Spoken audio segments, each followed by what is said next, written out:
વડોદરા જિલ્લામાં anti corruption બ્યુરોની મોટી કાર્યવાહી સામે આવી છે. પાદરા પોલીસ સ્ટેશનના પીઆઈ દ્વારા લવ જેહાદના કેસમાં કાર્યવાહી ન કરવા માટે લાખોની લાંચ માંગવાનો કિસ્સો બહાર આવ્યો છે. વડોદરા ગ્રામ્ય એસીબીએ અક્ષર ચોક ખાતે ટ્રેપ ગોઠવી પીઆઈ વતી 2 લાખ રૂપિયાની લાંચ સ્વીકારતા સાજેદ અલી ગુલામ રસૂલ સૈયદ નામના ખાનગી વ્યક્તિને રંગે હાથ ઝડપી પાડ્યો છે. આરોપ મુજબ પીઆઈ વીએ ચારણે એક ઝઘડાના કેસમાં લવ જેહાદનો ગુનો દાખલ કરવાની ધમકી આપી 6 લાખ રૂપિયાની માંગણી કરી હતી. અંતે 2 લાખ રૂપિયામાં સોદો નક્કી થયો હતો.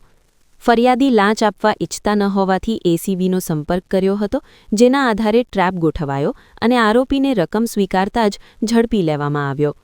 પ્રાથમિક તપાસમાં સામે આવ્યું છે કે વચેટીઓ પીઆઈના સૂચન મુજબ કામ કરતો હતો અને વારંવાર ફોન કરીને રકમ માટે દબાણ કરતો હતો.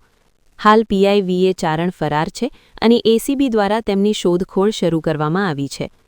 આ સમગ્ર ઓપરેશન એસીબી અધિકારીઓના માર્ગદર્શન હેઠળ પાર પાડવામાં આવ્યું હતું અને બંને આરોપીઓ સામે કાયદેસરની કાર્યવાહી હાથ ધરવામાં આવી રહી છે.